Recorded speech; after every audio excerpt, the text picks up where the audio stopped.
राति 8 बजेको जनता समाचारमा तपाईलाई स्वागत छ। नमस्कार, म कालिका शिवाकोटी। नमस्कार, म अनिस्मा बस्नेत। सबैभन्दा पहिले प्रमुख समाचार। आज थप 380 जनामा कोरोना संक्रमण पुष्टि। संक्रमितको संख्या 6591 पुग्यो।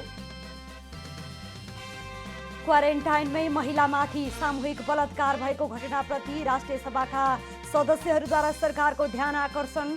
दोषीमाथि कडा कारबाहीको माग। नागरिकता विधेयकमाथि लामो समयपछि संसदीय समितिमा छलफल पुनः सुरु। सहमति जुटाउन समितिको कसरत। भारतीय र चिनिया सैनिक बीच लद्दाखको गलवान क्षेत्रमा झडप। 3 भारतीय सैनिकको मृत्यु। दुवै देशमा अधिकारी बीच गलवानमा वार्ता। र टासी घलेलाई फिर्ता बोलाउने एन्फाको निर्णय। भक्तपुर जिल्ला सङ्घको तदर्थ समिति गठन।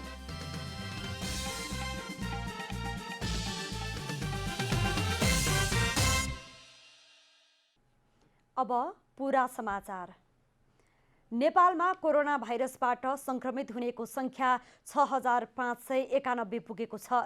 स्वास्थ्य तथा जनसङ्ख्या मन्त्रालयका अनुसार आज 380 जना नयाँ संक्रमित थपिएसँगै संक्रमितको संख्या 6591 पुगेको हो। मन्त्रालयका अनुसार झापामा भएको परीक्षणमा 2 जना, धरानमा 4 जना, जनकपुरमा 55, वीरगञ्जमा 2, पोखरामा 21 र कैलालीमा भएको परीक्षणमा 76 जनामा पोजिटिभ देखिएको छ।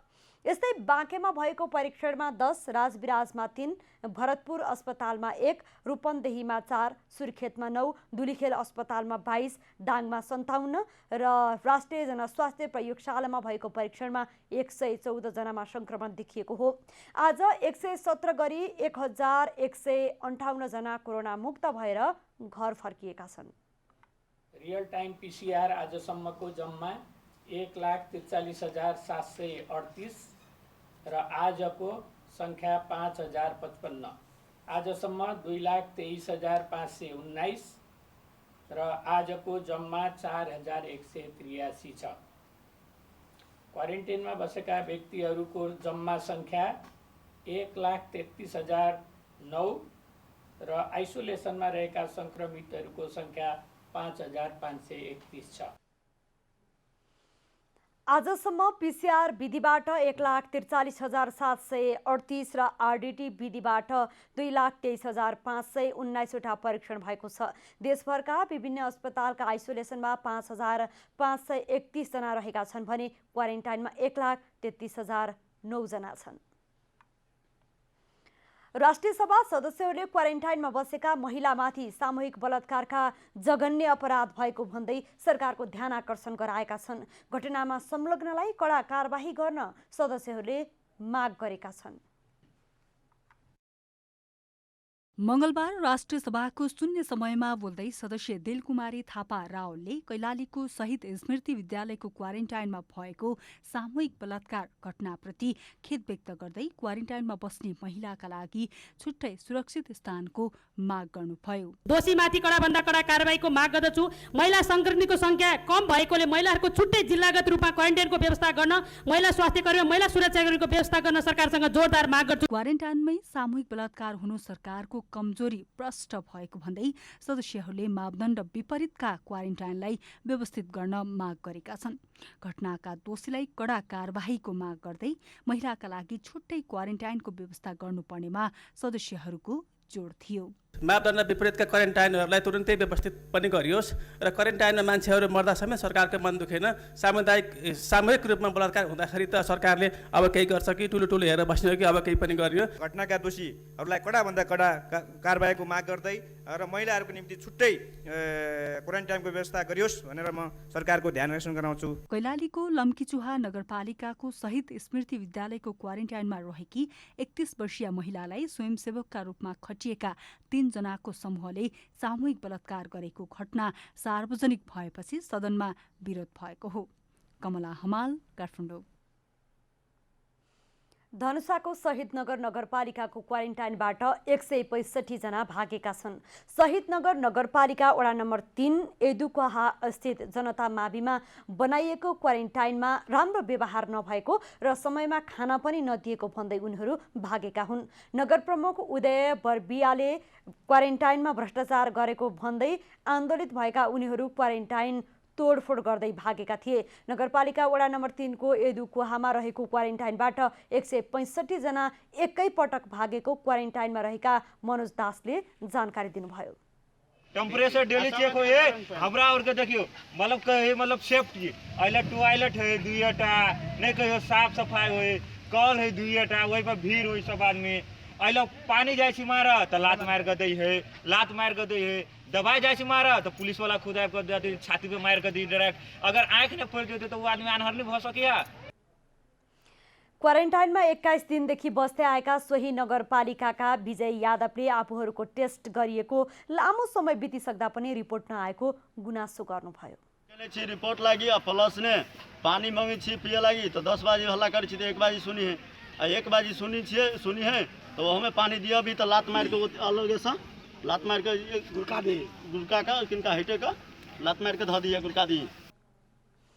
क्वारेन्टाइनमा 279 जना रहँदै आएको बताइएको छ। यता क्वारेन्टाइनका रेखदेख गर्दै आएका श्रवण यादवले सरकारले तोकेको मापदण्ड अनुसार नै आफूहरूले व्यवस्था गरेको तथा खानाको पनि उचित व्यवस्था रहेको दाबी गर्नुभएको छ। संघीय संसदमा बजेट खर्च गर्न नसक्ने मन्त्रीहरूले सामूहिक राजीनामा दिनुपर्ने माग उठेको छ। बजेटको विरोधमा संसदमा 10 सेकेन्ड मौन धारण समेत गरिएको छ।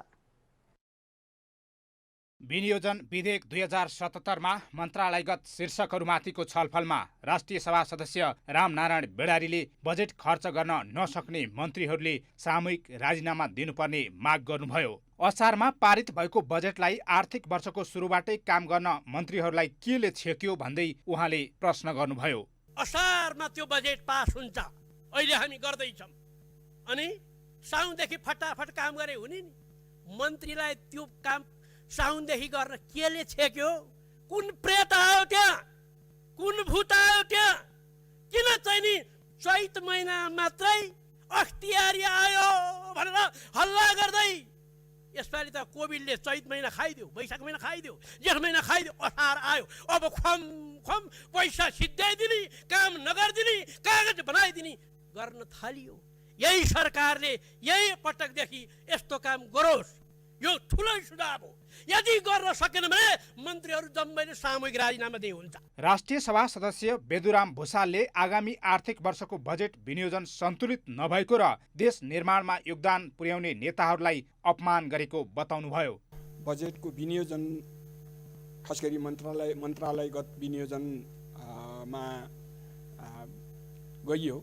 त्यसको अध्ययन गर्दाखेरि कतै कतै यो बजेटले जुन खालको सिद्धान्त प्रस्तुत गरेको थियो, जुन खालका मान्यताहरू प्रस्तुत गरेको थियो तदनुरूप विनियोजन भएन कि भन्ने लाग्यो।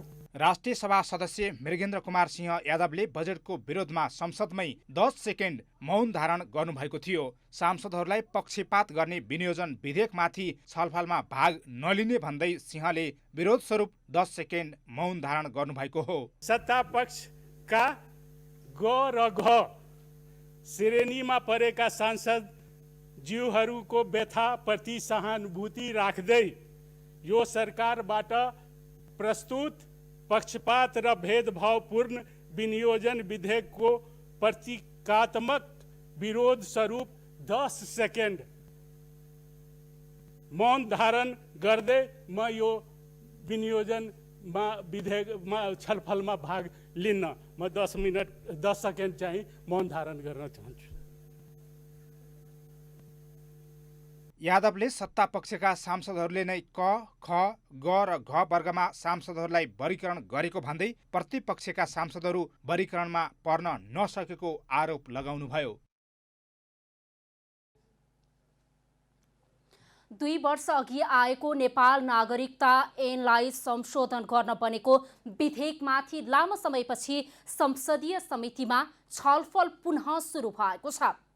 2075 साल साउन 22 गते प्रतिनिधि सभामा दर्ता भएको विधेयकमा सोही वर्ष भदौ 5 गतेबाट समितिमा छलफलकै क्रममा रहेको छ।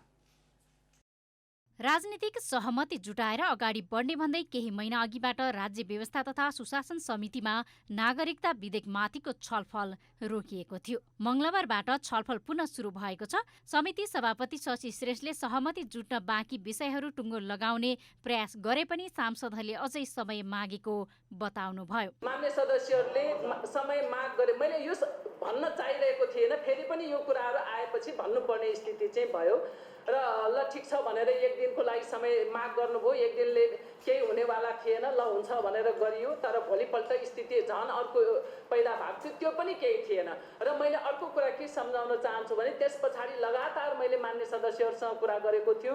तर नेपाली कांग्रेसका सांसद अमरेश सिंहले सभापतिले दावी गरे जस्तो पछिल्लो समय आफूसँग कुनै छलफल नभएको बताउनुभयो। उहाँले 9 महिनासम्म कुनै छलफल नै नहुनुको कारण सभापतिकी सांसदहरू भनेर समेत प्रश्न गर्नुभयो। समितिको बैठक सभापतिले नराखेर 9 महिना नभएको हो कि सदस्यहरूले नराख्न दिएको नभएको, प्रश्न त्यहाँ पनि हुनुपर्छ।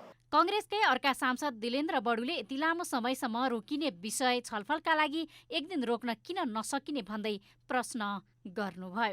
आजसम्म रोकिने विषय एक दिन रोकिन सकिँदैन भन्ने कुरा आज यो उसमा जाँदाखेरि यत्रो रिक्वेस्टका बावजुद यदि गइरहेछ भने के भन्न खोजिएको हो मैले त्यो बुझ्न सकिरहेको छैन। यसअघि विधेयकमाथिको छलफलमा भाग लिँदै नेकपा सांसद पम्फा भुसालले समानताको कुरा राष्ट्रियताभन्दा ठूलो नहुने बताउनुभयो। विवादको विषय बनेको वैवाहिक अङ्गीकृत नागरिकता कति समयपछि दिने भन्ने विषयमा उहाँले आफ्नो धारणा राख्नुभयो। नेपाल मजदुर किसान पार्टीका सांसद प्रेम सुवालले खुल्ला सिमाना यथावत रहँदासम्म नागरिकताको विषयमा निर्णय गर्न नहुने तर्क गर्नुभयो। गृह मन्त्रालयले विधेयकमा समावेश गर्न यसअघि नै नेपाली नागरिकसँग विवाह गरेकी महिलाले नेपालमा लगातार स्थायी बसोबास भएको 7 वर्षपछि मात्रै अङ्गीकृत नागरिकता पाउने प्रस्ताव गरेको छ।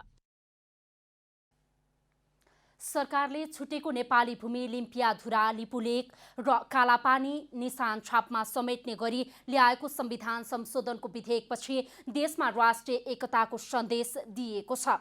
को सत्तापक्ष को प्रतिपक्ष सबै एकजुट भएर राष्ट्रियता जोगाउन लागि परेका छन्। मान्य सदस्यहरू आजको मतदानमा उपस्थित मान्य सदस्यहरूको संख्या 258 रहेको छ। नेपालको संविधान दोस्रो संशोधन विधेयक 2077 लाई पारित गरियोस् भन्ने प्रस्तावको पक्षमा अर्थात् हुन्छ भन्ने पक्षमा जम्मा 258 मत, प्रस्तावको विपक्षमा अर्थात् हुन्न भन्ने पक्षमा 0 मत र प्रस्तावको मत दिन्न भन्ने पक्षमा 0 मत परेको छ। सरकारले छुटेको नेपाली भूमि लिम्पियाधुरा, लिपुलेक र कालापानी निशान छापमा समेट्ने गरी ल्याइएको संविधान संशोधनको विधेयक सर्वसहमतिले पारित भएको दृश्य हो। यो राष्ट्रियताको पक्षमा देशका सबै एकजुट हुनु निकै सकारात्मक विषय हो। एक ढङ्गले अब यो सर्वसम्मति नै भएको हो। केही साथीहरू विपक्षमा पनि छैन। सिङ्गै संसद यसको अर्थ सिङ्गै देश एकजुट छ। 5 वर्ष पहिला राजनैतिक दलहरूले संविधान जारी गर्दाका बखत समेत नदेखिएको एकता संविधान संशोधनका क्रममा देखिएका छन्। संविधान संशोधन मात्र होइन, नक्सा जारी गर्दा भारतीय अतिक्रमणको विपक्षमा सरकारले चालेको हरेक कदममा सांसदहरूको साथ रह्यो। यसले नेपालको राष्ट्रियतालाई भूगोल वा नस्ल वा जाति विशेषका आधारमा हेर्ने अभ्यास पनि यसपटक तोडिएको छ। मधेस केन्द्रीय दलले पनि देशको विषयमा देखाइएको एकताले राष्ट्रिय एकता थप मजबुत भएको प्रश्न देखिन्छ। राष्ट्रवादी को हो त्यो पनि जनताले बुझे, राष्ट्रघाती को हो त्यो पनि जनताले बुझे। कुन कुन पार्टी राष्ट्रघाती काम गरेको विगतमा देशमा र कुन कुन नेताले राष्ट्रघाती काम गरेको प्रमाण सहित जब संसदमा प्रस्तुतीकरण भयो अनि जनताको त्यो चाहिँ आँखा खुल्यो, छर्लङ्ग भयो। अनि जनता त जनार्दन हुन्छ। जनताले त्यो कुरा बुझेपछि स्टाम्पिङ गर्यो, ए राष्ट्रवाद भनेको यो हो र वास्तवमा राष्ट्रघात भनेको यो हो। संविधान जारी भएकै बेलादेखि असन्तुष्ट बनेका मधेस केन्द्रीय दलहरूले पछिल्लो समय राष्ट्रियताप्रति दिएको अभिव्यक्तिलाई सबैले स्वागत पनि गरेका छन्। राष्ट्रलाई अझ मजबुत बनाउने असन्तुष्ट पक्षलाई सरकारले पनि विश्वासमा लिनुपर्ने देखिन्छ। मुलुकभित्र रहेको आन्तरिक समस्यालाई समाधान गरी सम्पूर्ण नेपालीलाई एकताबद्ध बनाउन सरकार गम्भीर बन्न सकोस्। क्यामेरा ब्युरोको साथ शिव अधिकारी यदुवंशी, काठमाडौँ। सांसदहरूले कोरोनाका कारण अर्थतन्त्रमा देखिएका सङ्केतहरूले कुनै पनि बेला गम्भीर सङ्कट देखा पर्ने खतरा रहेको बताएका छन्। प्रतिनिधि सभा अन्तर्गतको अर्थ समितिको मङ्गलबारको बैठकमा सांसदहरूले खर्च र आम्दानीमा देखिएको फरकले अर्थतन्त्रलाई गम्भीर अवस्थामा धकेल्न लागेको बताएका हुन्।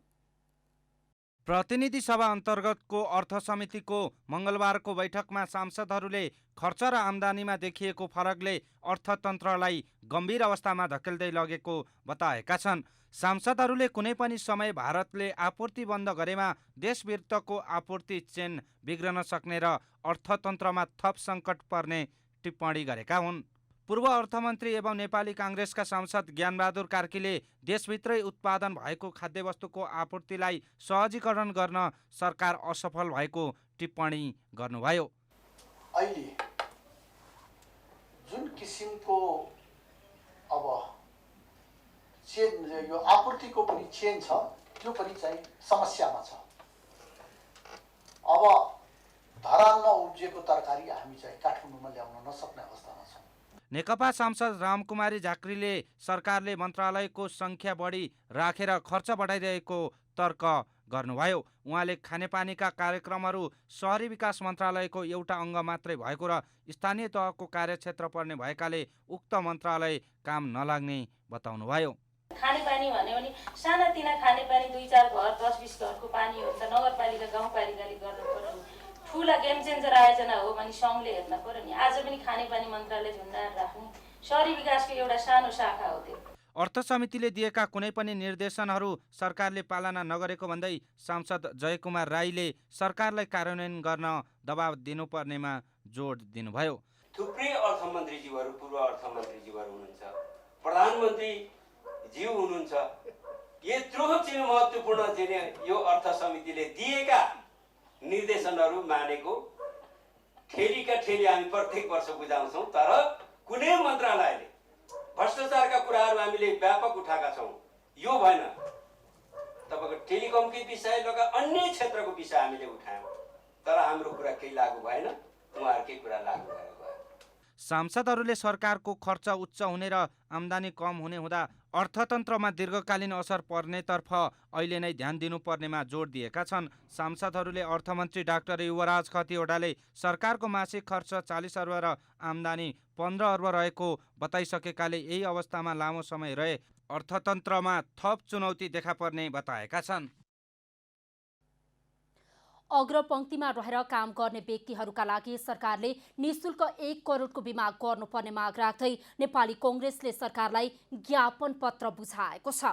77 वटै जिल्ला कार्य समितिहरूले जिल्ला प्रशासन कार्यालय मार्फत प्रधानमन्त्रीलाई ज्ञापन पत्र बुझाउँदै अग्रपङ्क्तिमा रहेर काम गर्ने व्यक्तिहरूको निःशुल्क बिमा गर्न माग गरिएको हो। काङ्ग्रेसले कोरोना महामारी नियन्त्रणका लागि अग्रपङ्क्तिमा खटिएका स्वास्थ्यकर्मी, सुरक्षाकर्मी र सञ्चारकर्मीहरूको सरकारले प्रत्येक व्यक्ति 1 करोडको बिमा गर्न माग गरेको छ। ज्ञापन पत्र बुझाउँदै काङ्ग्रेस जिल्ला सभापति सबुज बानियाले सरकार जनसरोकारका समस्या सम्बोधन गर्न असफल भएको बताउनुभयो। सरकार भ्रष्टाचारमा लिप्त भएको, महामारीको समयमा आफ्ना कार्यकर्ता पाल्न सीमित भएको र जनताहरूको समस्या सम्बोधन नगरेको उहाँको भनाइ छ। आउनुपर्छ एउटा राजनीतिक परम्परा होइन कि एउटा जनतालाई सुनिश्चितता दिनलाई जनतालाई एउटा नागरिकलाई भयावह अवस्थाबाट मुक्त दिलाउनको लागि र एउटा राज्य छ, एउटा राज्यले गर्नुपर्ने कर्म चाहिँ राज्य लाग्नुपर्छ भन्ने कुराका लागि हामी भोलिको लागि चाहिँ अब पार्टीका फ्ल्याग लिएर पनि सडक आउनुपर्छ। काठमाडौँ महानगरपालिकाका उपप्रमुख हरिप्रभा खड्कीले सरकारले 10 अर्ब खर्च गरेको सार्वजनिक भइरहँदा महानगरपालिकालाई 1 रुपैयाँ पनि प्राप्त नभएको बताउनुभयो। महानगरपालिकाले छुट्याएको 10 करोड रुपैयाँबाट अहिले प्रत्येक वडाहरूमा राहत वितरणका काम भइरहेको उहाँले जानकारी गराउनुभयो। खर्च भयो भने देखाएको छ। अहिलेसम्ममा काठमाडौँ महानगरपालिकाको उपमेयरै हो, आजसम्म हामीलाई त्यो बजेट आएको छैन। हामीले जति पनि प्रत्येक वडामा चाहिँ रासन पानीको लागि भयो रुपियाँमा चाहिँ महानगरपालिकामा 1 रुपियाँ पनि आएको छैन। सबै हामीले चाहिँ 10 करोड रुपियाँ छुटाएको कारणले गर्दाखेरि त्यो 10 करोडले चाहिँ हामीले बजेटहरू चाहिँ हामीले चाहिँ रासन पानीहरू चाहिँ 1 देखि 32 वडासम्म चाहिँ अहिले हामीले वितरण गरिरहेको छ। काङ्ग्रेसले जिल्ला कार्य समितिले राहत न्यायपूर्ण ढङ्गबाट वितरण गर्नुपर्ने शैक्षिक संस्था, औद्योगिक क्षेत्र, होटल व्यवसाय, सम्पूर्ण आर्थिक क्षेत्रको पुनरुत्थानको लागि विशेष कार्ययोजना सहित राहत प्याकेज घोषणा गर्नुपर्ने माग पनि गरेको छ। काठमाडौँमा नेकपा निकटको विद्यार्थी संगठन अनेरा सोबिउले अमेरिकी परियोजना एमसीसीको विरोधमा प्रदर्शन गरेका छन्। काठमाडौँको बानेश्वरमा सत्तारूढ दल नेकपा निकटकै विद्यार्थी संगठनले एमसीसी विरुद्ध विरोध प्रदर्शन गरेको हो। राष्ट्रघाती एमसीसीको कुनै पनि हालतमा पास हुन नहुने भन्दै विद्यार्थी नेताहरूले यस्तो माग गरेका हुन्। उनीहरूले महाकाली सन्धिपछिको सबैभन्दा ठूलो राष्ट्रघात एमसीसी पास गराउने खेल भएको दाबी समेत गरेका छन्। नेपालमा कम्युनिस्ट विरोधी शक्ति स्थापना जसले गर्न चाहन्छ त्यसको नेतृत्व अमेरिका र भारतले गर्छ। त्यसकारण यो सरकारलाई हाम्रो एउटा सजगता पनि हो। यो कम्युनिस्टको चाहिँ सत्ता छ अहिले। कम्युनिस्ट विरोधी जो उद्देश्य लिएर यहाँ अमेरिका प्रवेश गर्दैछ यो रोक्नु भन्ने कुरा हो। त्यसकारणले यो नेपाल सरकारलाई पनि हाम्रो एउटा सुझाव हो र नेपालमा अमेरिकी सत्ता हामी स्थापना हुन दिन्नौँ। यसअघि बिहान माइती घरमा हाम्रो पार्टी नेपाल सहित विभिन्न 10 राजनीतिक दलले राष्ट्रघाती एमसीसी खारेज हुनुपर्ने माग गर्दै प्रदर्शन गरेको थियो। दलहरूले सरकारको नेतृत्वकर्ता नेकपा र प्रमुख प्रतिपक्षी दल नेपाली कांग्रेस समेतले जबरजस्ती एमसीसी पास गर्न खोजेको भन्दै राष्ट्रहित विपरीतका काम नगर्न प्रदर्शनकारीले चेतावनी समेत दिएका थिए।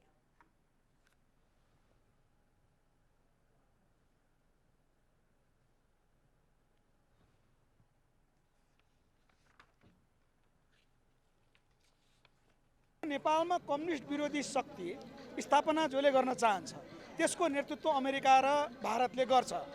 त्यसकारण यो सरकारलाई हाम्रो एउटा सजगता पनि हो। यो कम्युनिस्टको चाहिँ सत्ता छ अहिले। कम्युनिस्ट विरोधी जो उद्देश्य लिएर यहाँ अमेरिका प्रवेश गर्दैछ यो रोक्नु भन्ने कुरा हो। त्यसकारणले यो नेपाल सरकारलाई पनि हाम्रो एउटा सुझाव हो र नेपालमा अमेरिकी सत्ता हामी स्थापना हुन दिन्नौँ। सरकार र विपक्षी दल मिलेर एमसीसी पास गराउन लागिरहेका बेला सडकमा भने एमसीसी विरोध प्रदर्शन बढिरहेको छ। सप्तरीको तिरहुत गाउँपालिका 4 का 50 परिवार दलित समुदायको बसोबास रहेको बस्ती नै पछिल्लो 1 महिनादेखि नाकाबन्दीमा परेको खुलासा भएको छ। न्याय गुहार्दै रामटोलका पीडितहरूले सदरमुकाम राजविराज पुगेर आज प्रदर्शन गरेपछि घटना बाहिरिएको हो।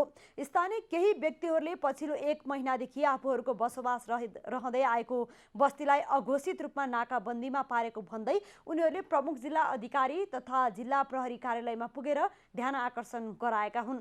बस्तीबाट निस्किने बाटो पूर्ण रूपमा थुनिँदा बिरामीलाई अस्पतालसम्म पुर्याउन सकिएको छैन भने पाहुना र गाईबस्तु पनि बस्तीमै थुनिएकाले बाध्य भएर सङ्घर्ष समिति गठन गरेर आन्दोलन थालेको उनीहरूले बताएका छन्।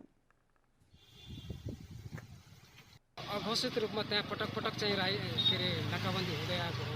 अहिले भर्खर चाहिँ कोभिड-19 को मौका पारी जेठ 5 गतेदेखि पूर्ण रूपले नाकाबन्दी गरेका छ। त्यहाँका मान्छेहरू सबै थुनिया छन्, गाईबस्तु थुनिया छन्। आवत कुराहरूले चाहिँ त्यहाँ चाहिँ धेरै मार्कामा छ हामीहरू। उनीहरूले टोलमा आवत जावत गर्न अविलम्ब बाटो खुल्ला हुनुपर्ने, बाटो पूर्ण रूपमा ठोस निर्माण हुनुपर्ने, बाटोलाई नाप नक्सा किटान गरी सार्वजनिकरण हुनुपर्ने लगायतका माग राखेका छन्। महोत्तरीका स्थानीय निकायहरूले क्वारेन्टाइन व्यवस्थापनका नाममा करोडौं रकम खर्च गरे तर क्वारेन्टाइनको अवस्थामा सुधार हुन सकेको छैन। विद्यालयमा बनाइएको क्वारेन्टाइनमा स्वास्थ्यकर्मी र सुरक्षाकर्मी छैनन्। क्वारेन्टाइनमा रहेकाहरू शौच गर्नदेखि नुहाउनसम्म गाउँमै पुग्ने गरेका छन्। महोत्तरीको बलुवा नगरपालिका वडा नम्बर 11 रौजा स्थित क्वारेन्टाइनमा बसेकाहरू शौचालय अभावमा बिहान र साँझ शौच गर्न क्वारेन्टाइनबाट निस्केर खेत र नदीतिर जाने गर्दछन्। क्वारेन्टाइनले घाँसबासको व्यवस्था गरे पनि शौचालय नबनाउँदा उनीहरू खेत र नदीमा जान बाध्य भएका हुन्। पुरुष मात्र होइन, क्वारेन्टाइनमा रहेका महिला पनि शौच गर्न खुला चौर र खेतमै जाने गरेका छन्। अब हम सब एठम 20-22 दिन भ गेल, हम सब गरीब आदमी छी, हमर बाल बच्चा भूखे मर रहल है। एठम हमरा कोनो आय उपाय नहीं है। एठम हमरा रोक कर रखने छी, हमर बाल बच्चा एठम भूखे मर रहल, जो खर्च के देते। महिला सबके साथ में रख के कहाँ पे जाइए सब, कोई चीज़ का व्यवस्था नहीं है यहाँ पे। कहाँ पे जाइए, खाना भी खराब दे रहा है, चाय भी खराब दे रहा है, कौन चीज करी हम सब। कोई चीज़ का व्यवस्था टॉयलेट है कि नहीं भीतर? टॉयलेट है भीतर?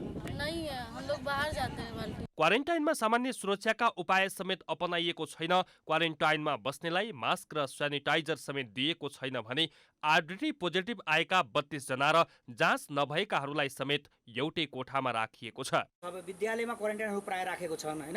यो विद्यालयहरूमा क्वारेन्टाइन राख्दाखेरि ओभरलोडेड ओभरबेडेड भएको कारणले गर्दाखेरि तपाईँको यो सङ्ख्या अब ठेक्न गाह्रो छ। स्थानीय निकायलाई पनि ठेक्न गाह्रो छ, व्यवस्थापकीय जिम्मेवारी लिनुभएका व्यक्तिलाई पनि गाह्रो छ र एउटै ठाउँमा गुजुमुजु बस्नु पर्दाखेरि तपाईँको बरु होम क्वारेन्टाइनमा सुरक्षित ठान्छन्, तर त्यहाँ क्वारेन्टाइनमा के भन्छ उहाँहरूले असुरक्षित महसुस गरिरहनु भएको छ। यता बलुवा नगरपालिकाका जनप्रतिनिधिहरू यस्तो समयमा पनि एक अर्कामाथि आरोप प्रत्यारोप लगाउँदै जिम्मेवारीबाट पन्छिन खोजिरहेका छन्। न त त्यसको खाना राम्रो व्यवस्था छ, अरू न त त्यसको बस्ने न सुत्ने न टोयलेट गर्ने त्यो कुनै व्यवस्था छैन यहाँ के। अब त्यो यहाँबाट मान्छे घरमा जान्छ रातिमा, यहाँको अवस्था यस्तो हो। अहिले पनि 35 जना के भन्छ कि त्यो पोजिटिभ भएछ, तर त्यसको पनि अहिलेसम्म कुनै व्यवस्था भएको छैन। त्यहाँ एकैचोटि धेरै सङ्ख्या भएको कारणले यो समस्याहरू आयो। त्यहाँ शौचालय पनि छ, पहिलादेखि त्यसले राम्रोसँग सफा छैन। अब कोरोनाको नाम सुन्दाखेरि अब बाहिरको स्विपरहरू काम गर्न जान चाहँदैन, उनीहरू खाली भएपछि मात्रै म सफा गर्छु। महोत्तरीमा दैनिक संक्रमितको संख्या बढिरहे पनि आवश्यक सतर्कता नअपनाउँदा जोखिम बढ्ने देखिन्छ। महोत्तरीबाट नवीन प्रियदर्शीको रिपोर्ट। कोरोना रोकथाम नियन्त्रणका तथा राहत वितरणमा रूपन्देहीको बुटल उपमहानगरपालिकाले 2 करोड रुपैयाँ भन्दा बढी रकम खर्च गरेको छ। उपमहानगरपालिकाले राहत वितरण, आइसोलेसन अस्पताल, क्वारेन्टिन खर्च लगायतका विभिन्न शीर्षकमा 2 करोड 44,22,101 रुपैयाँ खर्च गरेको हो। जनस्तरबाट सहयोग स्वरूप ओडा र उपमहानगरपालिकामा सङ्कलन भएको 1 करोड 19,54,749 रुपैयाँ र उपमहानगरपालिकाको कोषबाट खर्च भएको 1 करोड 24,67,342 गरी हालसम्म 2 करोड 44,22,101 रुपैयाँ खर्च भएको उपमहानगरपालिकाले जनाएको छ।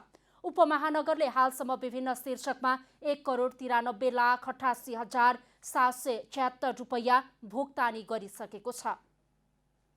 64,41,911 रुपैयाँ छ र यसमध्ये 39 लाख भन्दा बढी रकम चाहिँ जनस्तरबाट विभिन्न ढङ्गले हाम्रो नगरपालिकाको प्रकोप व्यवस्थापन कोषमा उहाँहरूले सहयोग स्वरूप जम्मा गरिदिएको पैसा हो र बाँकी रकम चाहिँ नगरपालिकाको कोषबाट खर्च भएको छ। यसमा 20 लाख रुपैयाँ प्रदेश सरकारबाट यो कोरोना संक्रमण रोकथामको लागि हाम्रो प्रकोप व्यवस्थापन कोषमा जम्मा भएको पैसा पनि समावेश भएको छ। उपमहानगरपालिकामा राहत वितरण लगायतका लागि 1 करोड 64,41,911 रुपैयाँ खर्च भएको छ। 8,168 परिवारका लागि पहिलो तथा 14,534 परिवारलाई दोस्रो चरणमा उपमहानगरपालिकाले राहत वितरण गरेको थियो। लकडाउनको समयमा बाँकेका विभिन्न खोलाहरूबाट अवैध रूपमा नदीजन्य पदार्थहरूको दोहन भइरहेको छ। निर्माण व्यवसायीहरूले नदीजन्य पदार्थको अभाव झेलिरहेका बेला राप्ती सोनारी गाउँपालिका अन्तर्गत रहेका विभिन्न खोलाहरूबाट भने ढुङ्गा, बालुवा, गिटीको अवैध ओसार पसार भइरहेको छ। अवैध दोहनलाई नियन्त्रण गर्न र निर्माण व्यवसायीहरूलाई नदीजन्य पदार्थको सहजीकरणका लागि अनुगमन भइरहेको बाँकेका प्रमुख जिल्ला अधिकारी रामबहादुर कुरुमबाङले बताउनुभयो। उहाँका अनुसार एकातिर नदीजन्य पदार्थको कमी भएको छ भने अर्कातिर नदीजन्य पदार्थको दोहन भइरहेको छ। धेरै खाँचो छ पुगेको छैन, मागल छ आपूर्ति भएको छैन। अब यो समस्या चाहिँ के भइदिएको भन्दाखेरि यो राप्ती सोनारी गाउँपालिकाले ठेक्का लगाएन यसपालि। अब मेन स्रोत भनेको त्यही हो, त्यसैमा डिपेन्ड गर्ने हो, उहाँले लगाउनु भएन र ठुलो समस्या छ। र त्यो समस्याभन्दा पनि ठुलो चाहिँ यो चोरी निकासीबाट पनि सामान आइरहेको छ। र हिजो मात्रै हामी 9 जनालाई पक्राउ गऱ्यौँ, उहाँलाई चाहिँ सार्वजनिक मुद्दा पनि लगाउँछौँ, थुनामा राखेर कारवाही गरिरहेको छौँ। यो चाहिँ हामीले उहाँलाई चाहिँ यो तर्साएर यो गर्नु हुँदैन भनेर चाहिँ अब स्टेटको तर्फबाट चाहिँ गरेको हो। बाँकेमा नदीजन्य पदार्थको दोहन भएको खबर पाएसँगै जिल्ला प्रशासन कार्यालयले आफ्नो सक्रियता बढाएको छ। बाँकेमा रातिको समयमा चोरी निकासी हुने गरेको छ। अब आर्थिक समाचार।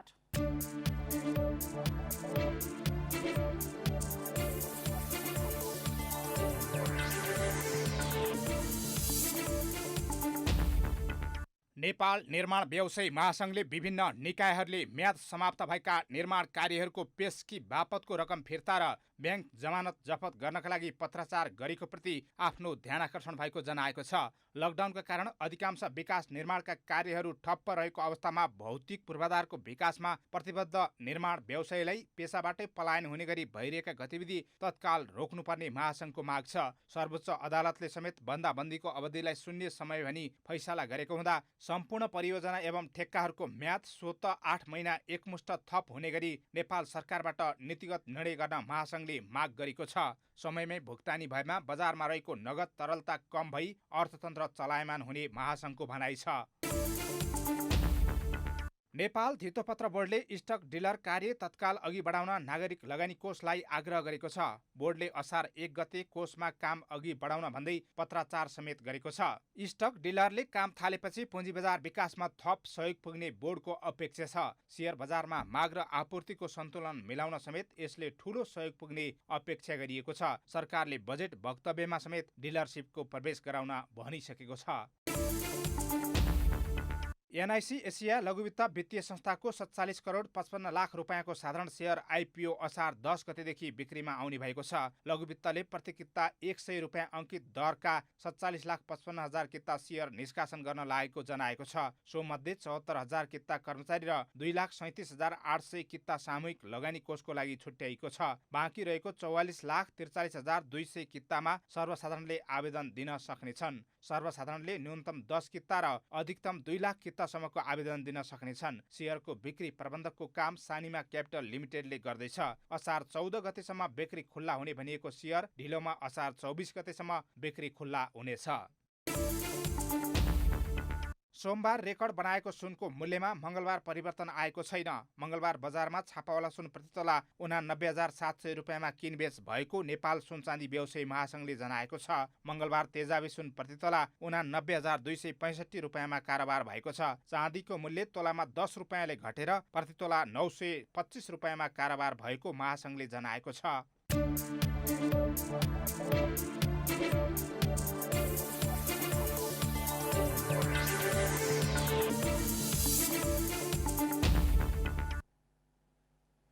अब खेलकुद समाचार।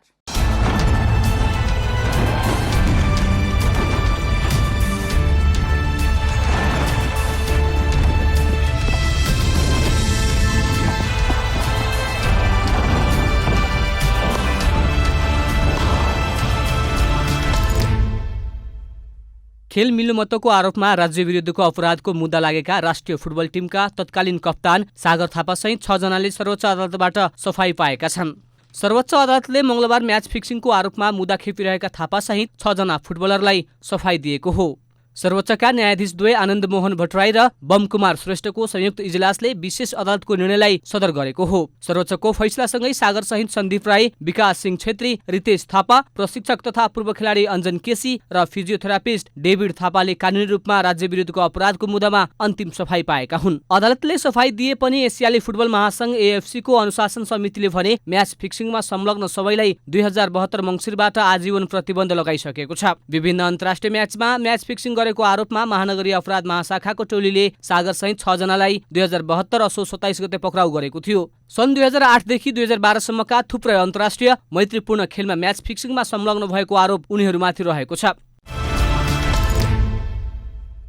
अखिल नेपाल फुटबल संघ एन्फाले टाँसी घलेलाई मानार्थ अध्यक्षमा पुनः फर्काउने निर्णय गरेको छ। आज बसेको एन्फा कार्य समितिको आपतकालीन बैठकले पूर्व मानार्थ अध्यक्ष घलेको कारबाही प्रक्रियालाई यथावत राख्दै पुनः सोही पदमा फर्काउने निर्णय गरेको हो। कर्मा छिरिङ शेर्पा नेतृत्वको वर्तमान कार्य समिति एन्फा नेतृत्वमा आए लगत्तै घलेलाई मानार्थ अध्यक्षमा नियुक्त गरेको थियो। तर टाँसीसँग आन्तरिक विवाद बढ्दै गएपछि एन्फाले मानार्थ पद खारेज गर्दै टाँसीलाई पदमुक्त गरेको थियो। बैठकमा एन्फा अध्यक्ष शेर्पाले घलेले गल्ती स्वीकार गर्दै पुनः एन्फामा फर्कन चाहेको उल्लेख गर्दै मानार्थमा फर्काउनु पर्ने राय राखेका थिए। यस्तै बैठकले भक्तपुर जिल्ला फुटबल संघको कार्य समितिलाई भङ्ग गर्दै 13 सदस्यीय तदर्थ कमिटी गठन गरेको छ। विधान विपरीत कार्य समिति निर्वाचित भएको देखिएको भन्दै एन्फाले भक्तपुर जिल्ला संघको कार्य समितिलाई भङ्ग गर्दै तदर्थ कमिटी गठन गरेको हो। फिफाबाट आएको कोरोना भाइरसबाट प्रभावित भएकालाई राहत स्वरूप दिने भनिएको रकम पनि कार्य समितिले पारित गरेको छ, जसमा हरेक जिल्ला संघ ए, बी र सी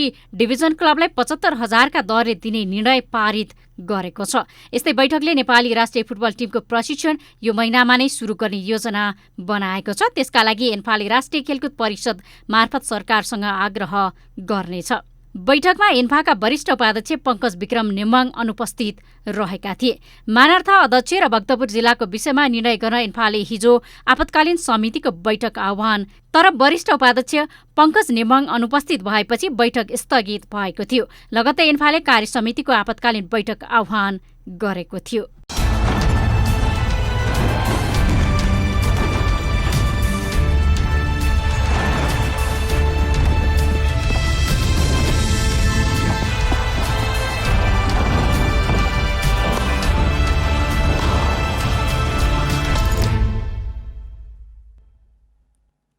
अब मौसम समाचार।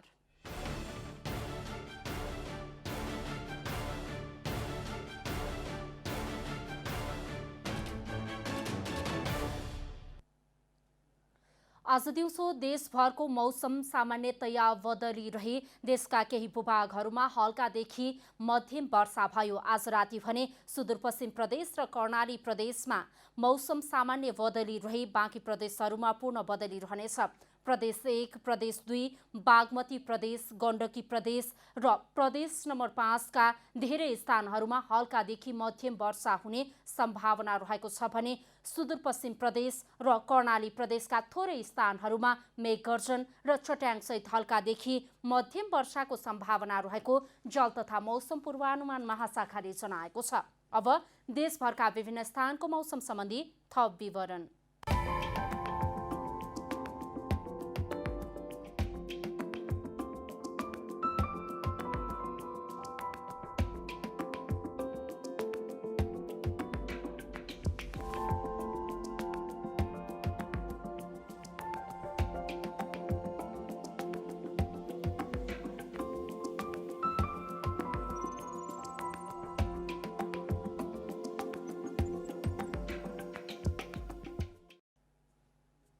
अन्त्यमा आजको डायरी। स्वास्थ्य तथा जनसङ्ख्या मन्त्रालयका अनुसार आज 380 जना नयाँ संक्रमित थपिएसँगै नेपालमा संक्रमितको संख्या 6591 पुगेको छ। आज 117 गरी कुल 1158 जना कोरोना मुक्त भएर घर फर्किएका छन्। 2 वर्ष अघि आएको नेपाल नागरिकता ऐनलाई संशोधन गर्न बनेको विधेयकमाथि लामो समयपछि संसदीय समितिमा छलफल पुनः सुरु भएको छ। 2075 साल साउन 22 गते प्रतिनिधि सभामा दर्ता भएको विधेयकमा सोही वर्ष भदौ 5 गतेबाट समितिमा छलफलकै क्रममा रहेको छ। अग्रपन्थीमा रहेर काम गर्ने व्यक्तिहरूका लागि सरकारले निशुल्क 1 करोडको बिमा गर्नुपर्ने माग राख्दै नेपाली काङ्ग्रेसले सरकारलाई ज्ञापन पत्र बुझाएको छ। 77 वटै जिल्ला कार्य समितिले जिल्ला प्रशासन कार्यालय मार्फत प्रधानमन्त्रीलाई ज्ञापन पत्र बुझाउँदै अग्रपन्थीमा खटिएका स्वास्थ्यकर्मी, सुरक्षाकर्मी र सञ्चारकर्मीहरूको सरकारले प्रति व्यक्ति 1 करोडको बिमा गर्न माग गरिएको छ। भारत र चीनको सीमावर्ती क्षेत्र लद्दाखको गलवान उपत्यकामा दुवै देशका सैनिक बीच झडप हुँदा 3 भारतीय सैनिकको मृत्यु भएको छ। चिनिया सेनातर्फ भएको क्षतिबारे विवरण प्राप्त नभएको अन्तर्राष्ट्रिय सञ्चार माध्यमहरूले उल्लेख गरेका छन्। खेल मिल्नुमतको आरोपमा राज्य विरुद्धको अपराधको मुद्दा लागेका राष्ट्रिय फुटबल टिमका तत्कालीन कप्तान सागर थापा सहित 6 जनाले सर्वोच्च अदालतबाट सफाई पाएका छन्। सर्वोच्च अदालतले मंगलबार म्याच फिक्सिङको आरोपमा मुद्दा खेपिरहेका थापा सहित 6 जना फुटबलरलाई सफाई दिएको हो।